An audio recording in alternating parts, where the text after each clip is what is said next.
Welcome back, students. In this session, we'll have a quick recapitulation of whatever we have studied till now. We have already completed our syllabus for our annual term. So today, whatever we have studied, we'll just go through the chronology in order to remind you everything. So in this for this annual term, we have started with the chapter on the new awakening in India. So in this chapter, we have come across the various social reformers who have worked for the upliftment of the Indian society, and also they have helped in rising the sense of nationalism among the Indians, and also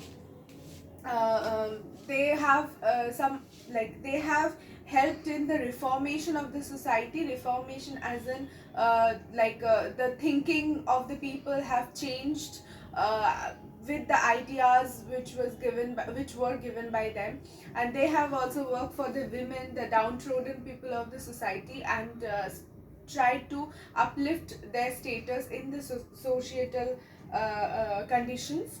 So they have worked against the inequality and whatever inequality was prevailing in the society, the various other social problems like caste system, this caste rigidity, polygamy, sati system, child marriage. They have stood against them. So few of the social reformers that we have already studied are Raja Ram Mohan Roy, Ishwar Chandra Vidyasagar, Swami Dayanand Saraswati, then Jyotiba Phule. You can see there is a common thing amongst all of them, were they all of them mostly talked about the women, because at that point of time women were treated very poorly, and they were considered to be like the marginal one of the marginalized communities of. They were treated as a community, and they were also one of the marginalized communities.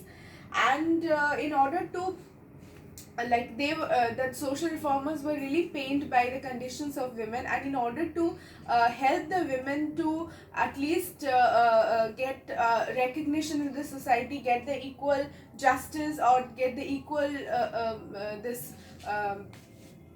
respect in the society, they worked really hard. And somehow or the other, there with their influence also, the women gradually started having equal, like even there is a long way to go even till now, but somehow or the other, the equality, the perspective of the people changed, and gradually it is changing still now. So few of the other reformers were Jyotiba Phule, Annie Besant, Kandukuri Veerasalingam, Sir Syed Ahmed Khan, Sri Narayan Guru, and we have also come across the Singh Sabha. We have also come across the impact of the social reformers. I'm not explaining all of that because I have already explained, so I'm just going through all whatever we have studied. So then in the next chapter, we have come across the Indian nationalism, how the Indian nationalism started, as in the Indian nationalistic movement started, and the factors which promoted nationalism, which included economic exploitation by the Britishers in all forms, like our indigenous industries could not compete with the industry, the machine made the our products of the indigenous industries could not compete with the machine made goods in the foreign market. So as a result of which, the indigenous industries started to get closed down, and it got affected. Our economy got affected. Then impact of the Western thought and education, especially the ideals of the French Revolution and the Western thought and education, the Renaissance, the idea of Renaissance, all of this influenced the Indians and also made them realize the condition they are in, and the social inequality they are facing. So somehow or the other, all of this helped the Indians to realize to realize the conditions they were in, and to break these conditions, to come out of these conditions and have and attain independence. So then, role of press and literature. Press and literature was one of the medium through which many people could be reached at one point of time. Like the press and media helped in uniting the people, as in not just uniting the people, the press and the media helped in spreading information. Like if something is happening in some other parts of the world, earlier it was difficult to spread those information to all the people or most of the people, but now with the help of press and media we are able to know what is happening in which parts of the world, and that also helped in promoting nationalism among the Indians. So the economic conditions, the poor conditions, the inequality, the ill treatment which the Indians were facing in their own country by the Britishers were being spread. The news of those inequalities were being spread among in the rest of the part of the countries, which helped the people in realizing the conditions they were in and to come out of those conditions and getting united, and also unitedly fight against the British. So then transport and communication, of course the transport and communication was important in uniting the people of India. And then racial discrimination, the Indians used to obviously because there was a racial discrimination which the Britishers started having, discriminating among the Indians and the Britishers as whites and non-white people, or whites and dark people. So all of which started as racial discrimination everywhere, in various places, in clubs, in various other parties, or in restaurants. Indians were treated as Indians. A few Indians were not even allowed in those places because of the skin tone. So racial discrimination also promotes nationalism. Then socio-religious reform movements, the contribution of the reformers that we have studied earlier also helped in realizing the conditions and also uniting against the British in a freedom struggle. Then the repressive policies of Lord Lytton, we have come across the various repressive policies of Lord Lytton, like the Vernacular Press Act, the Arms Act, then the Royal Darbar of 1877, and the Regulation Act of 1877, where we can see that there was impartiality in treating the Britishers and the Indians, and few rules that were applicable on Indians but not on the Britishers, and they could rule as per their whims and fancies. So all of this arouse the nationalist sentiments among the people. Then we have come across the Ilbert Bill controversy, and then finally we come across the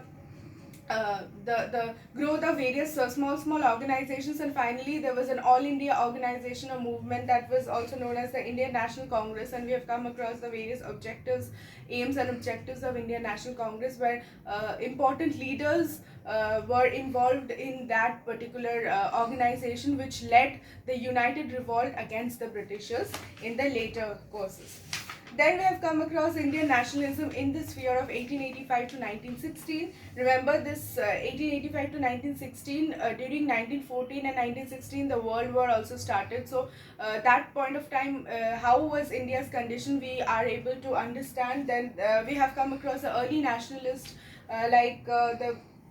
who were also called the moderates, like W.C. Banerjee, Dadabhai Naroji, Badruddin Taibji, Feroz Shah Mehta, and Gopal Krishna Gokhale. So we have come across their point of view of thinking, how they used to have passive resistance, and how their methods were different as compared to the radicals. They were much peace loving, and they wanted to have the method of constitutional agitation, like by taking part within the administration.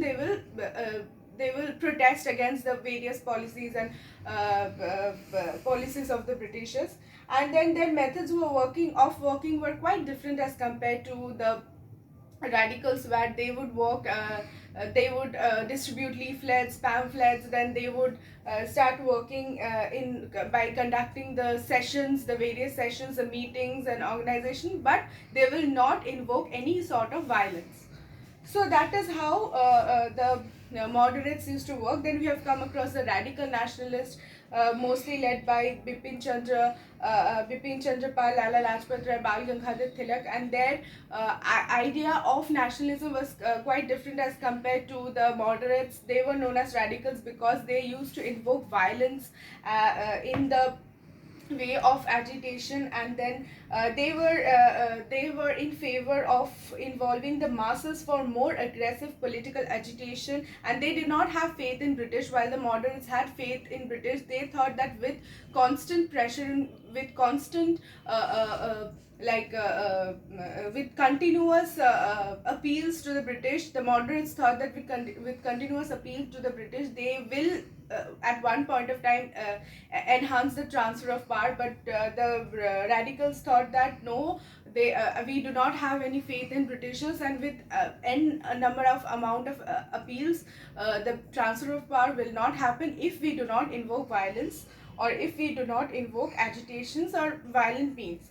So in order to fulfill their practices, they invoked violence and sacrifices in the ways of dealing with the Britishers. And they also started the Swadeshi and Boycott movements. Swadeshi movements, which refers to the use of indigenous goods and indigenous industries to promote the indigenous industries, upliftment of the Indian economy. And the boycott movements, which included the boycott of anything that was British made, the boycott of educational organizations, everything that was related to the British enrichment of the British economy.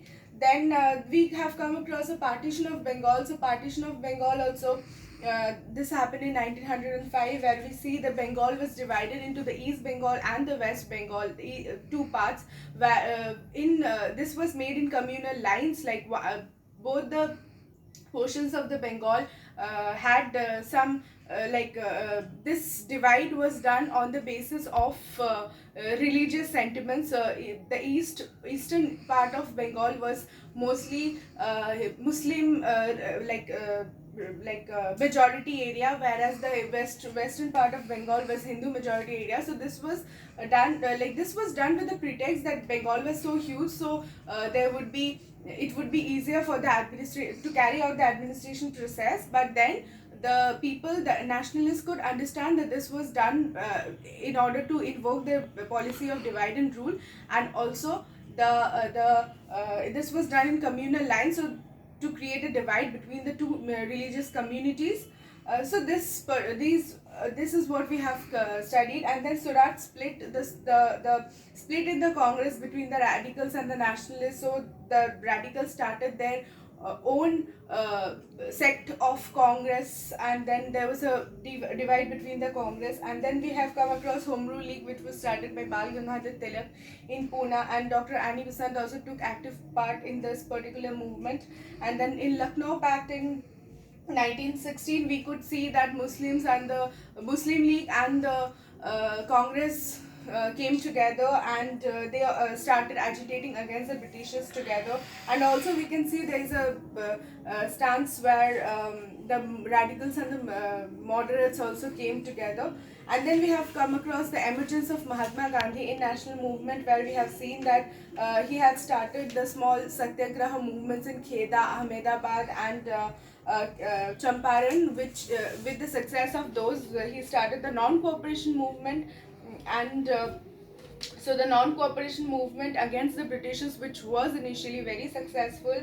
And the course of the non-cooperation movement started with Jallianwala Bagh tragedy. That was a very cold-blooded murder, as stated by many of the historians. And that particular tragedy was being resented and was being criticized by a lot of people in a lot of ways. So then the Kilafit movement brought about unity in the Hindus and the Muslims in the form of uniting the Congress and the Muslim League. Then we have come across the repressive measures of the government in order to tackle the Kilafit movement. Then we have come across Chauri Chaura incident, where we can see the incident of Chauri Chaura, which had invoked violence and which had led to the death of the few British policemen, which forced Gandhiji to withdraw from this non-cooperation movement, which again created certain discontentment in the Congress. And then we have last chapter of this particular history portion, where we have come across the political developments in India, where Simon Commission came, which was resented and which was rejected by the Indians because it was an all-white commission. The all-white commission was supposed to see the political developments in Indians and whether it is possible to enhance the transfer of power. So that was that particular fact of the not including any Indians in that Simon Commission to review the situation in India angered the Indians, and that was the Simon Commission was rejected. And then we have come across a Lahore session of Congress in 1929, which is important because the Independence Day was being decided on 26th January 1930, and the tricolor national flag was also hoisted. So then we have come across civil disobedience movement, and then we have come across a Quit India movement again. That was the final, like, do or die. Now you have to leave now the Britishers were supposed to leave India or fight against the Indians. Like, it's been enough.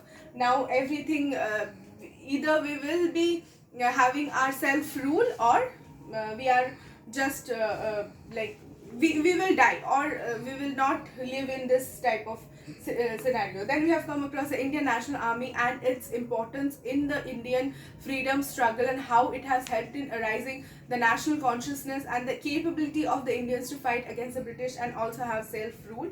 And then the forward bloc, which was created by Netaji Subhash Chandra Bose, and his contribution is also of immense importance.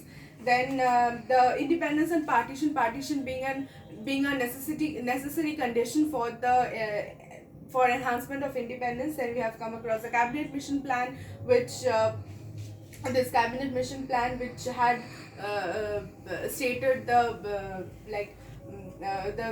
various way in which the administration will take place and how the British India and the Indian provinces will be divided and everything. Then it was again rejected. And then the Mountbatten plan finally, which had created the two dominions, the Indians and the India and the Pakistan, and how the administration would be divided, and how the transfer of power will take place. So this Mountbatten plan this particular plan was being passed, and the Indian Independence Bill was being passed in the British Parliament, and finally the Indian Independence Act of 1947 was passed, which led to which finally led to the transfer of power. And we also come across the India becomes independent, and we also get the hold over the administration, and we also get the power to rule by ourselves. So that will be all about history. And for civics, you have two chapters, judiciary and the United Nations. So we have already had enough revisions and enough discussions about those two chapters. So the judiciary is we have studied about the Supreme Court and its various jurisdictions and various ways in which it works, it functions. Then high courts, we have also, it is quite similar to the Supreme Court. And we have also come across the significance of judiciary. And the United States, the United Nations, why was it being created, and the initial successes of the United Nations organization. And we have also come across the various organs of United Nations and the specialized agencies which work on behalf of United Nations, and it has somehow been successful in preventing another world war. So that will be all. That was chronology, and that was a recapitulation of the entire syllabus for your annual term. So that will be all. Go through the chapters, and will be all the best for your exam. So that will be all. Thank you.